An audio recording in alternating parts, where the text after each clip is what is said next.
And I always ask them کہ جب تمہیں پتا ہے اس بات کا تو پھر کیوں نہیں بتاتے ہو؟ تو انہوں نے خود کم از کم 4 ایسے ریفرنس ہیں، انہوں نے کہا منسٹری نے ہمیں منع کیا ہوا ہے. سوچے، it was made for them to believe, یہ قرآن پاک کی آیت ہے. It was we made them to believe کہ یہ اصلی عیسیٰ ہے. اصل میں یہ اصلی عیسیٰ نہیں تھا، کہ سوائے مسلم فلاسفرز کے وہ والے بین ہوں گے جو اسلام کو صحیح پریزنٹ کرتے ہیں، وہ بین اور ڈپورٹ ہو جاتے ہیں. میں نے اس لیے کہا نا، اگر اسلام میں لیڈر آنا ہے تو لو سوشیو اکنامک کلاس سے آنا ہے. ہائی سوشیو اکنامک کلاس کے لیڈرشپ کو نہ مانا کریں. ان لوگوں نے قربانیاں دے ہی نہیں سکتے، والی ان کی لائف کی ٹریننگ ریزیلینس کے اوپر ہوئی نہیں ہوتی.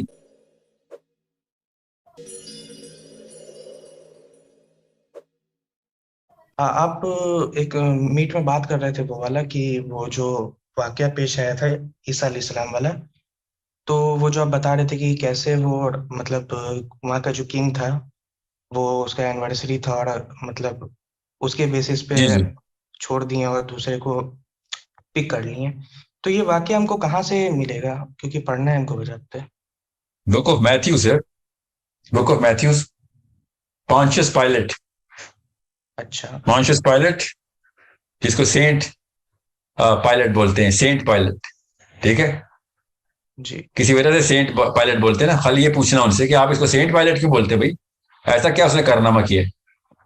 ٹھیک ہے، پھر دیکھنا ہے کہ confusion.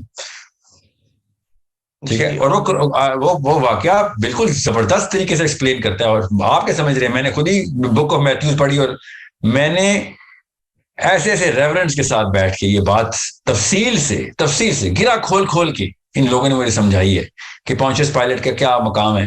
And I always ask them کہ جب تمہیں پتا ہے اس بات کا تو پھر کیوں نہیں بتاتے ہو؟ تو انہوں نے خود کم از کم 4 ایسے ریفرنس ہیں، انہوں نے کہا منسٹری نے ہمیں منع کیا ہوا ہے. جیسے وہ نہیں ہوتے وہ جو فرقے والے مولوی مسلمان، نہیں یہ بات نہ بتانا کہ یہ اس سے یہ صحابہ کے آپسی مسائل ہیں تو یہ امت گمراہ ہو جائے گی. ٹھیک ہے، وہ اسلام چھپاتے ہیں. بالکل انہوں نے یہ کیا ہوا کہ یہاں پہ تو اسلام چھپا دو، وہ بھی اسلام ہی تھا نا جو انہوں نے چھپایا ہے. کہ نہیں، منسٹری نے منع کیا ہوا. یہ والی بات کے اوپر بحث نہیں کرنی آپ نے کہ پونشیس پائلٹ نے جو کیا ہے وہ کون سا والا جیزس تھا.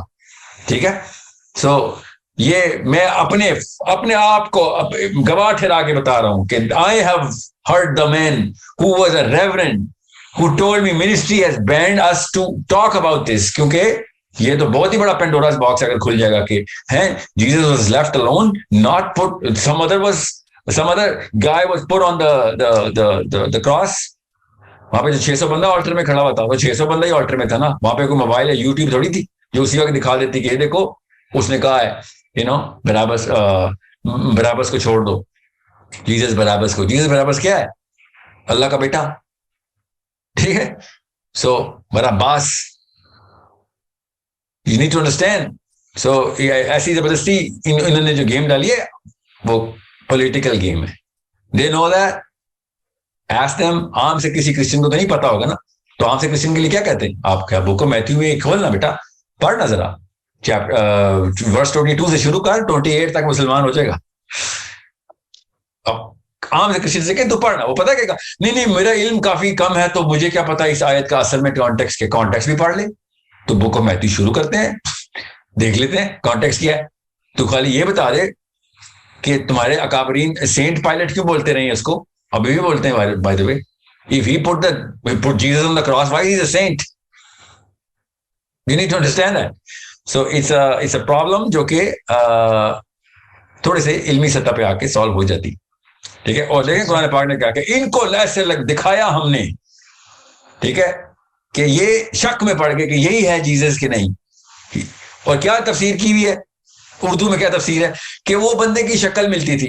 یہ 600 تو بندہ تھا ادھر، پورے بنی اسرائیل کو کیسے پتا کہ وہ جو شکل ملتی تھی کہ نہیں تھی؟ ٹوٹل 600 بندہ تھا، اور 600 بھی انہوں نے یہ نہیں بتایا 600 سے، انہوں نے کہا 600 کا آلٹر تھا. کیا پتا پورا بھرا بھی تھا کہ نہیں، 200 300. پورے بنی اسرائیل کو، پورے جروسلم کو کیسے پتا کہ کون سی شکل ہے کس کی نہیں ہے؟ سوچے. It was made for them to believe. یہ قرآن پاک کی آیت ہے. It was we made them to believe کہ یہ اصلی عیسیٰ ہے. اصل میں یہ اصلی عیسیٰ نہیں تھا. سو یہ ایک شک جو ڈالا گیا تھا اللہ تعالیٰ نے خود ڈالا تھا، ان کو شک میں ڈال دیا. وہ شک میں کیسے ڈالا جاتا ہے پتہ ہی نہیں چلا، خبر ہی ہے بس. ہمیں کیا بتایا رہتا ہے، ایک شک میں ڈالا گیا کہ یہ جو سلیب پہ ہے یہ جیسس ہے. کیا امپائر اسٹیٹ بلڈنگ کتنی سلیب ہے، 8 فٹ کی جو سلیب ہے سامنے دیکھ لو، سمجھ رہے. تو وہ خبر میں شک میں ڈالا گیا. یہ تو انجیل خود ضامن ہو گئی نا، اللہ نے وہ بچا کے رکھی ہوئی ہیں ساری کی ساری آیات. جی سر، ایک سوال میرا اور تھا جی کہ ایسے میں ایک سوال تو نہیں تھا، مطلب 2 سوال تھا. پہلا چیز یہ ہے کہ جیسے کہ یہ ڈیفرنس ہم کیسے لوگوں کے اندر ڈالیں کہ جیسے وہ دین کے کام کے لیے جب اویئر ہوتے ہیں تو وہ مطلب اقامت دین کا سوچ لے کے تو کلیئر ہوتے ہیں، مگر کیا بولتے ہیں اس میں خدمت خلق پھر انٹر کر دیتے ہیں اور پھر اسی کے اوپر چلنے لگتے ہیں. خدمت خلق نہیں ہے کیا؟ خدمت خلق کی سب سے بڑی خلق کی خدمت کیا ہے کہ اس کو آخرت میں دوزخ سے بچایا جائے نا. جی بالکل بالکل، مگر کیا اور بولتے ہیں بائی دا وے جیسے باقی کے انتظامات بھی، دنیا کے انتظامات بھی، اسلام میں انصاف کا معاملہ سب سے بڑی خدمت ہے، انصاف ہے. آپ انڈیا کے لگ رہے ہیں مجھے. جی ہاں تو انڈیا میں وہی مسئلہ ہے جو پاکستان میں، عدالت ہی کوئی نہیں ہے، انصاف ہی کوئی نہیں. پیسے ہیں تو جو مرضی کر لو، پیسے نہیں ہیں تو پھر سارے گناہ تم نے کیے ہیں. کون بتا رہا ہے؟ جج بتا رہا ہے. 50 سال کے دیوانی مقدمے چل رہے ہیں. 3 مہینے کی چھٹی پہ جاتا ہے پاکستان کا جج، سمر ویکیشن. تو اسکول میں بیٹھا ہوا ہے، تیرا بچہ اسکول ویکیشن لے گا تو بھی لے گا. گورنر نے کہہ دیا تو یہ کوئی اللہ کی آیت ہے. کروڑوں کیسز پینڈنگ ہے، تم 3 مہینے کی سمر ویکیشن میں آتے ہو اور تم ایکسپیکٹ کرتے ہو کہ میں مانوں کہ تمہارے اندر فراست ہے ججمنٹ کی. یو کونٹ جج yourself out of this catastrophe to the whole nation. اتنا بڑا آفت اور لعنت برس رہی ہے پوری قوم کے اوپر. تمہیں اتنی ججمنٹ نہیں ہے کہ یار یہ کام غلط ہے، اس پر سو موٹو لو نا کہ یہ 3 مہینے کی چھٹیاں کیوں بنا رہے ہیں جج؟ پینڈنگ کیسز کے اوپر کیوں 3 مہینے کی چھٹی ہے جج کی؟ دس از شیمفل، نتھنگ ایلس. جی. اور ساحل سر ایک سیکنڈ، مطلب حزب التحریر کو لے کے میرا ایک سوال تھا. مطلب جیسے ہی آرگنائزیشن ہے، جیسے جماعت اسلامی ہے، اخوان المسلمین ہے، تو حزب التحریر بھی اسی پروسیس پہ ہے. مگر اس تھاٹ پروسیس کے ساتھ ہونے کے باوجود ہم کو سمجھ میں نہیں آیا کہ بہت سارے مطلب کنٹری میں وہ بین نہیں ہے، خاص کر کے امریکہ میں. تو اس کا کیا وجہ ہے؟ وہاں پہ تو کے بھی بین نہیں ہے. وہاں پہ تو فرسٹ امینڈمنٹ ہے، سیکنڈ امینڈمنٹ ہے، تھرڈ امینڈمنٹ ہے نا.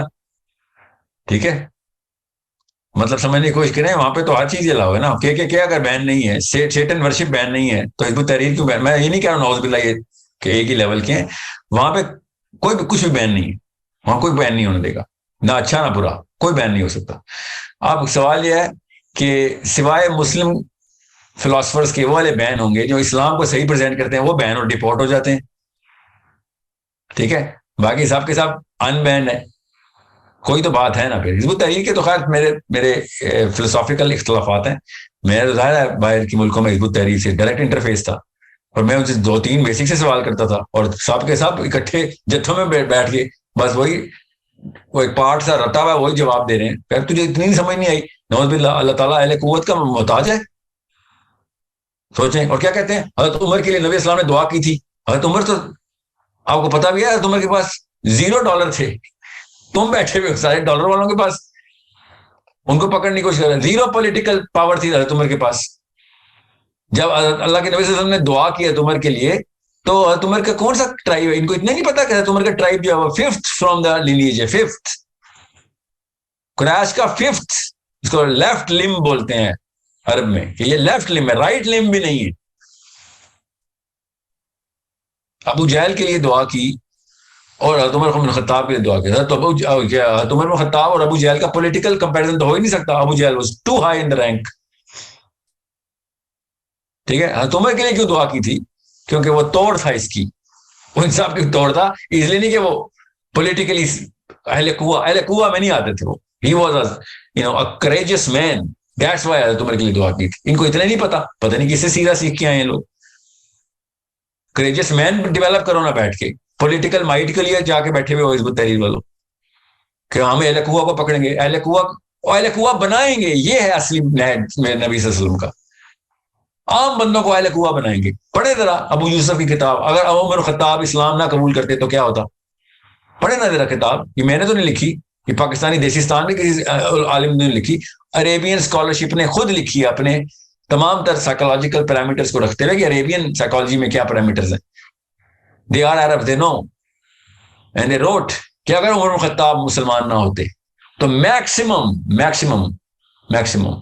اگر گیون دا فیکٹ کہ اگر وہ سروائیو کر جاتے اور لیور کینسر نہ ہوتا ان کو، تو وہ میکسیمم بھی اگر جاتے، جو کہ انہوں نے خود لکھا ہے لوسٹ پروبیبلٹی ہے کیونکہ انہوں نے نام لکھے ہوئے حضرت عمر کے اوپر کون کون سے کنٹینڈر تھے، تو وہ قریش کے سردار بن سکتے تھے، اور لکھا انہوں نے کہ انہوں نے نہیں بننا تھا، مگر میکسیمم بنتے تو قریش کے سردار ہی بنتے. اور اسلام نے عمر خطاب کو ہسٹری کی سب سے بڑی فگر بنا دی. یہ حزب التحریر کو کوئی بتائے نا جس کی بیس کے اوپر کہہ رہے ہیں اللہ نے قوت اللہ نے دینی ہے اسلام میں، اللہ کسی قوت کا محتاج نہیں ہوتا. So it's a problem. ہم نے خالی ایک چیز بتائی ہے، ظاہر حزب التحریر کے 19 نکاتی تو 21 نکاتی چارٹر ہے کہ پتہ نہیں آپ 25 ہو گئے ہیں، وہ بڑھتے ہی رہتے ہیں، مگر بیسس آف فلاسفی کیا ہے، ہم اس کو ٹارگٹ کریں گے، ان چیزوں کو ٹارگٹ کریں گے جو پہلے سے قوت میں ہے. وہ اگر اسلام پہ آ گئے تو ٹاپ ڈاؤن اپروچ، اوکے، تو پھر کر کے دیکھ لو، سب سے مشکل کام کر رہے ہو.